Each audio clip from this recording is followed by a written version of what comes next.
let's see today's lovely spicy yam fritters or Suranache kaap. Now here I've soaked 1/4 cup of tamarind in 1 cup of water and set aside. Now we're going to take off the peel of the yam or the suran. Now one tip I'd like to give you here is just apply a little bit of oil on your hands before you start peeling, and after you start peeling just wash your hands really well with soap and water, because this peel can cause a little bit of itchiness in your hands. Now once you've done that, wash the suran thoroughly and then cut them into thin slices like this. Cut it into thin slices like this and put it into the tamarind water.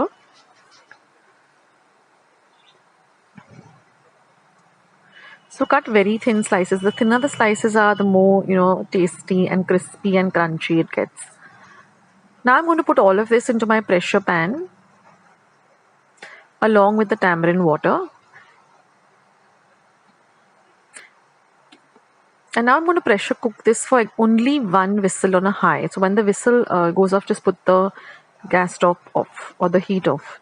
Now I'm going to make the paste or the chutney for this yam fritter. So I've taken some green chilies, about I think 8 or 10 green chilies, because these are the light green chilies, so they're not really spicy. And then I've taken about 10 to 12 cloves of garlic. Now the yam has been cooked. I've taken it out of the pressure pan and let it cool to room temperature. So now it's nice and soft also. Now we're just going to grind these green chilies and the garlic or the lasoon into a very coarse paste. I'm also going to add salt to taste. This helps in getting a nice coarse paste also. So just grind this and you'll get a paste like this. Transfer this paste to a bowl. Now I'm going to make a mixture of rice flour, that is half a cup of rice flour, tandoorats peat, and I'm going to add about 2 tablespoons of fine rava or semolina. Mix these two really together. This is going to be our coating for the yam fritters or the Suranache kaap. Now I'm going to apply this green paste on both sides of the cooked yam. And just dip it into this flour and rava mixture and set it aside. Now, because we just cooked it for one whistle in the pressure pan, it doesn't become very soft. If you cook it for a very long time, then the suran becomes very, very mushy, and you are not able to, it's not firm like this. So the trick is to cook it just for one whistle on high. And also we cook it along with the tamarind because it takes out the itchiness that this suran or this yam generally has.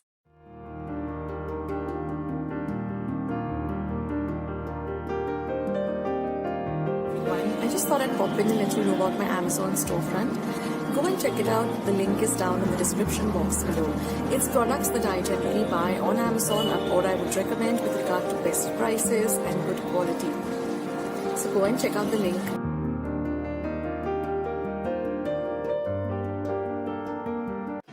Now I'm just going to heat some oil in a pan, and I like to use my dosa tawa because it's flat. It really helps to get these surans nice and golden brown and crispy.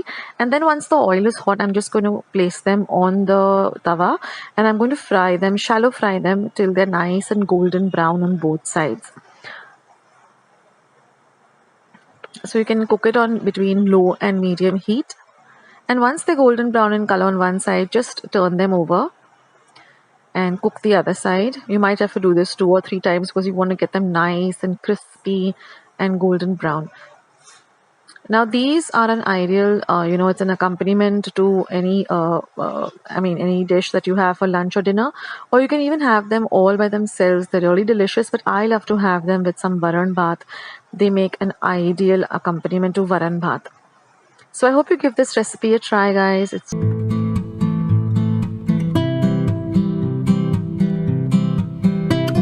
Welcome back to Akshata's Recipes. Thank you so much for joining me today. So today's recipe is a very delicious dum aloo recipe in which I'm going to be using small baby potatoes. If you don't get the small baby potatoes, you can also use small potatoes or medium sized potatoes. The recipe is very simple and it's really delicious, and it goes amazingly well with some rotis or chapatis or naan or even a simple rice and dal or pulao. So let's just jump straight ahead into today's lovely dum aloo recipe. So friends, let's see today's delicious dum aloo recipe. So now here I've taken 20 baby potatoes and I've washed them really well.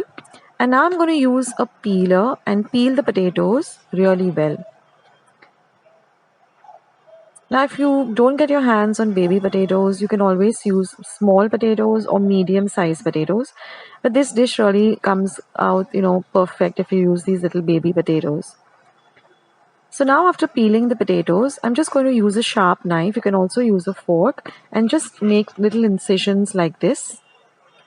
So what this does is when we make the gravy will nicely, go into the potatoes and flavor the potatoes really well. So this is an important step.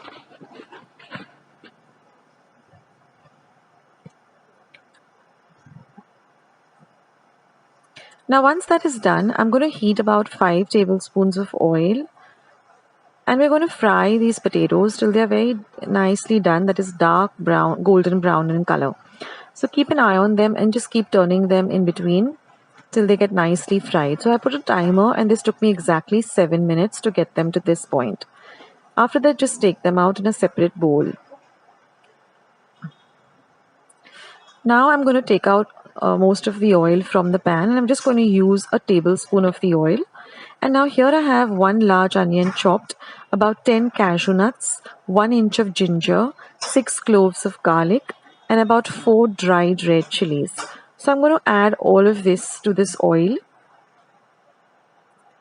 And we're going to fry this really, really well till the onions become nice and translucent. So again, this took me about 2 minutes for it to really fry nicely.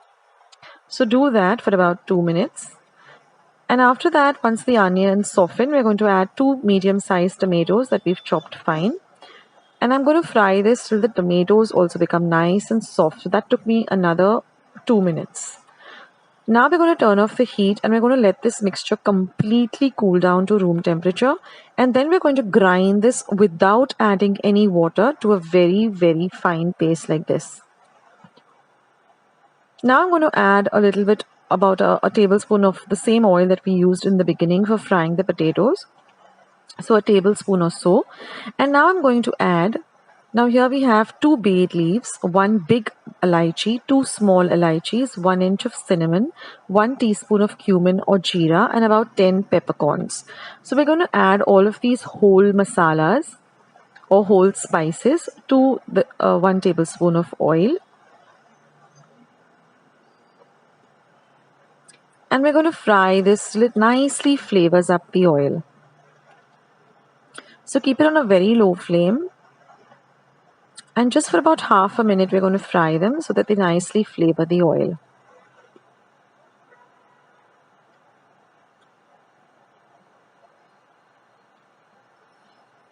And once that is done, we're going to add our paste that we ground to the whole spices that we fried.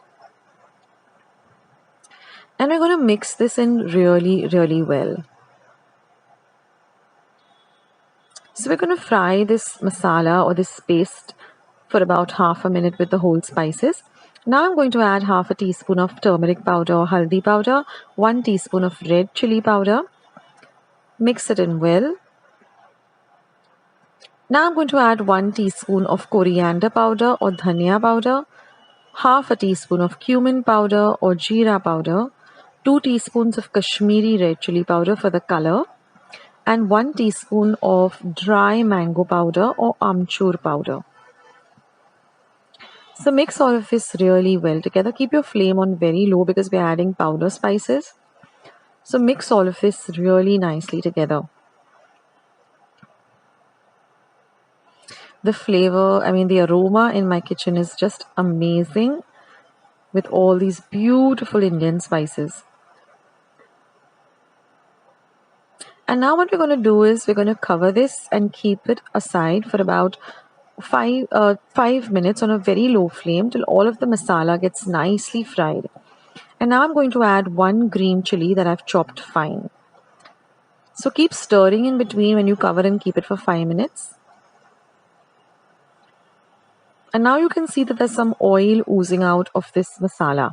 Now I'm going to add 1.5 cup of water. Now what I did is the mixer jar in which I ground the masala, I added 1.5 cup water to that, rinsed out all the masala, and I'm going to use that water itself.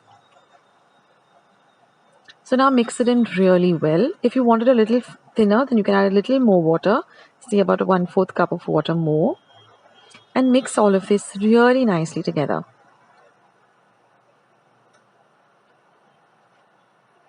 And now I'm going to add some salt to taste.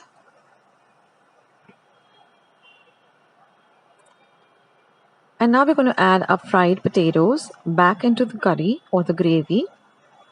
Mix everything in well. And now you're going to cover and keep this for 15 minutes on a very low flame, stirring in between. And after 15 minutes, you'll see that it has nicely thickened and the masalas have all come together very well. The potatoes are nicely coated with the masala. So now I'm just going to add half a teaspoon of homemade garam masala. I leave a link to the recipe of how I make my garam masala at home. Mix all of this well together. You see how the curry has nicely thickened up. I just can't wait to dig into this. And then I'm going to turn off the flame and I'm just going to add some lovely fresh coriander leaves that I've chopped as a garnish. And we're going to mix in the coriander leaves too. And that's it, guys. Your lovely dum aloo recipe is all ready to enjoy. Now, I love having this with some naan. And of course, I'm going to add just half a teaspoon of clarified butter and ghee at the end. And then we're just going to cover and keep it aside for about a minute or two. And that really flavors and elevates the flavor of this beautiful dish. So have this with naan or roti or, puris or chapatis. It's just fabulous.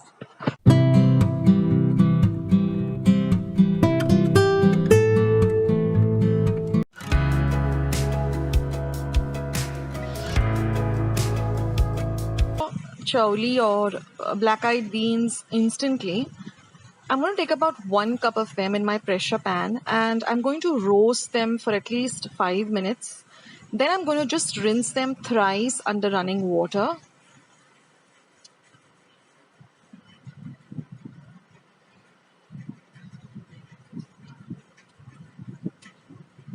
And then I'm just going to add about 1.5 cups of water to the pressure pan and I'm going to cook it on 1 whistle on high and simmer for 15 minutes. And then once the cooker is cool, you can see that your chawli is already nice and cooked. So this is the fastest way to cook it. Now we have all these spices and like red chilies, then some fresh coconut, some coriander seeds, garlic, peppercorns, a little bit of turmeric powder, then there's fennel seeds or soft, some cloves, mace, cinnamon. This is 1 onion chopped fine and 1 onion sliced, 1 small tomato, some fresh coriander leaves. So I've just soaked in some water to which salt has been added. Now all these ingredients along with their correct measurements will be in the description box below, so you can go there and see everything.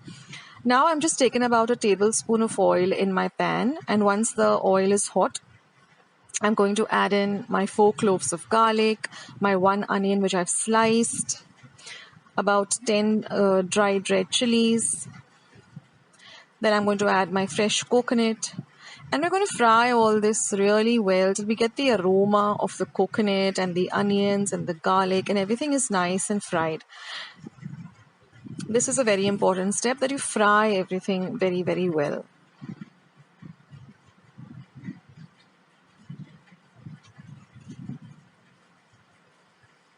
Now you can also make this masala paste and store it in your refrigerator and in a little larger quantity, and whenever you feel like making this tonak, you can make it.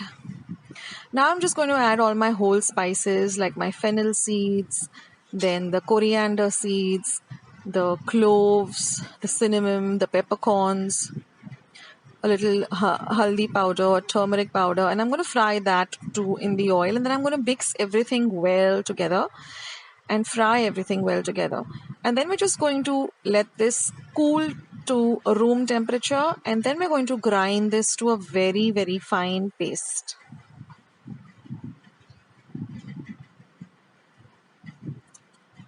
So remember that the mixture has to cool completely. Don't put a very hot mixture into your mixer pot. And then we're just going to add a little bit of water, say about 1/4 cup of water. And we're going to grind this to a very smooth paste. Now you get this lovely orange color paste. And then also clean out your mixer for the reserve water. So just add some water, and we're going to use this water too for our recipe. So none of that lovely masala water goes to waste. And then we're just going to add about 1/2 tablespoon of oil to the same pan, and we're going to fry one onion which has been diced. Fry it well. Then we're going to add our small tomato. Let this fry well too.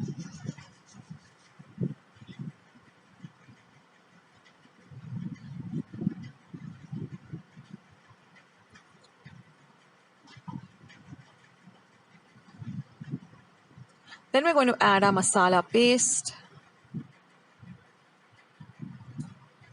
And we're going to mix everything well together. Let this fry again well till you have some of the masala oil coming to the surface. So this should take you about 3 to 4 minutes to fry the masala well. This is also very important. And now we're going to add some salt to taste. Now I have another chawli recipe also, which is pretty simple. I'll leave a link below so you can see that recipe too if you want to make that recipe. And now we're just going to add the masala water and add a little more water because we want a little thinner gravy, not a very thick gravy. Or you can add as much as you want. If you like it on the thicker side, then add just little water. If you want a little more, with little more gravy, then add a little more water. And then just give everything a mix. And then just add a little bit of chopped coriander leaves.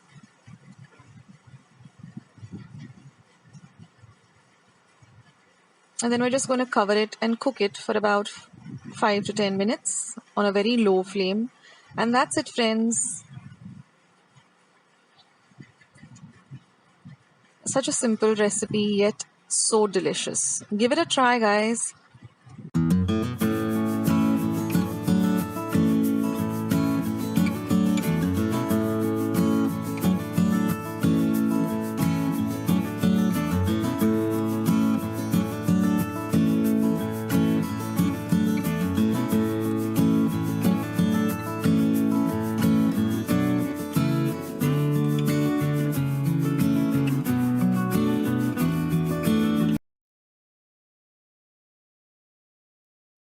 Here. Today I'm going to be showing you a recipe on cauliflower. This is an everyday cooking recipe, a very simple recipe but very tasty. Now here I've taken a medium cauliflower, soaked the flour as a whole in salt water, washed it thoroughly and then chopped it up into tiny bits. Always use the leaves of the cauliflower, they are really very healthy. 1 green chili. In my spices I have some cumin seeds or jeera, some mustard seeds or mori or rye, some asafoetida or hing, and some turmeric powder or haldi, and then some salt and sugar to taste. Now here I have my oil heating up in my pan. Once our oil is heated up, we'll first add our mori or rye or mustard seeds. Once they begin to splutter, we'll add cumin seeds or jeera, followed by some asafoetida or hing, some turmeric powder or haldi powder. Then goes in our green chilies, and then our cauliflower.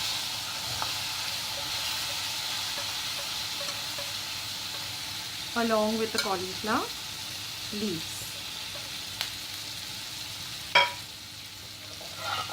We'll mix all of this up well.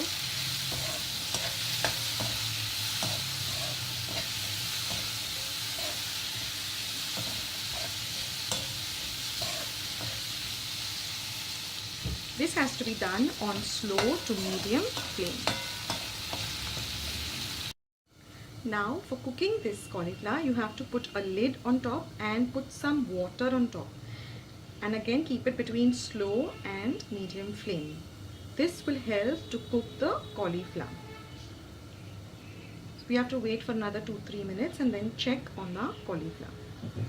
Now we will check on our flour after 2 or 3 minutes, and you can see that it's started to cook well. So in this way we have to check every 5 to 10 minutes. Again cover it till we feel that our vegetable is nice and cooked. Now after following this same procedure for about 5 or 6 times, it's been about 5 to 10 minutes, and now our cauliflower is actually well cooked. Now it just requires some seasoning, so we'll put some salt to taste and some sugar to taste, a little bit of sugar. Again cover it, mix it,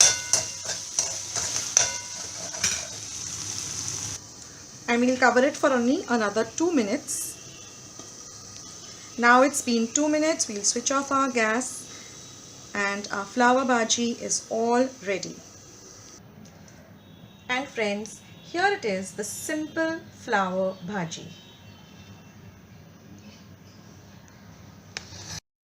And let me know how you like this recipe in the comments box below. Please subscribe to my channel by pressing the red subscribe button that you see below this video. This is Akshata saying bye until another video. Take care. So friends, let's start with today's mushroom and bell pepper recipe. Now I've washed my mushrooms really well, and I'm going to just squeeze, kind of turn the stems like this, and they come out very easily. So you need to take off the stems, just twist them a bit, and they come out very easily. Now wash your mushrooms really, really well. And try to use fresh mushrooms. I mean, the day you buy them, try to use them up on the same day.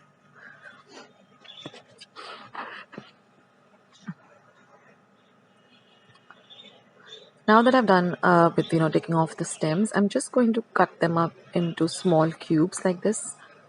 So using a nice sharp serrated knife, just chop them up like this.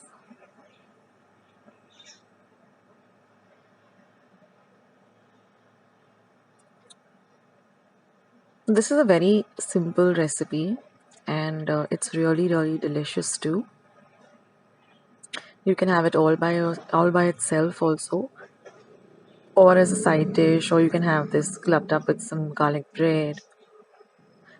Now I have heated up my pan and I'm going to add 1 tablespoon of oil. Now I'm using olive oil for this recipe, but if you are using regular cooking oil also, it will do. Now I'm going to add about 4 cloves of garlic that I've chopped fine. Now with olive oil, you don't need the oil to heat up at all. So the minute you add the oil to the pan, immediately add the garlic. Now we're going to saute the garlic. Next I'm going to be adding 1 medium-sized onion that I've chopped fine.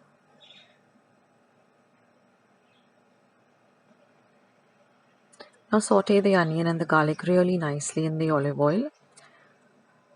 If you have olive oil at hand, then use olive oil for this recipe because it does enhance the flavor of this dish. Now I'm going to add the mushrooms, and we need to fry these mushrooms really, really well.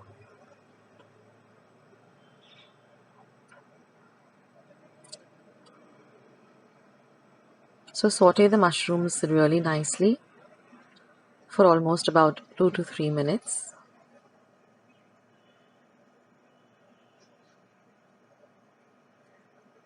Now you can see that the mushrooms are nicely sauteed. I'm going to add these colorful bell peppers. So I've gone with the yellow, the red and the green. So I've just chopped them up as you regularly chop up a capsicum. And these lovely colorful bell peppers, they really make the dish look good, and they're really, really very good to eat also. They've got a lot of health benefits. And now I'm going to add my green regular capsicum that we use. They always say that we eat with our eyes, so when the dish looks really nice and colorful, you feel like eating it. And of course, it has to be tasty, which we're definitely going to get to. So now that we've sauteed everything really nicely on a low to medium flame, we're going to add all our lovely, spices and herbs to make it, taste even better. So I'm going to start with about a teaspoon of black pepper powder. Now all I've done is just taken peppercorns, roasted them, and ground them to a fine powder. Now I'm going to put some salt to taste.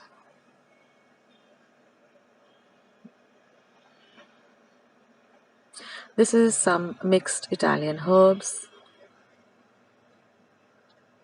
some chili flakes,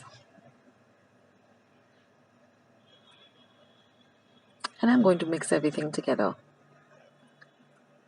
So you can add either, mixed Italian herbs if you have them at hand, or even oregano. You can just add that too. Whatever Italian seasoning you have at home, you can use that. Even pasta pizza seasoning will do.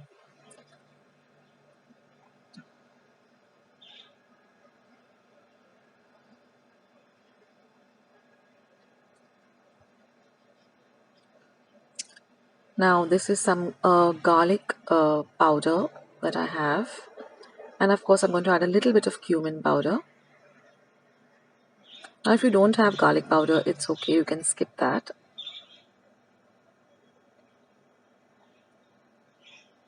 Now all the ingredients will be in the description box below.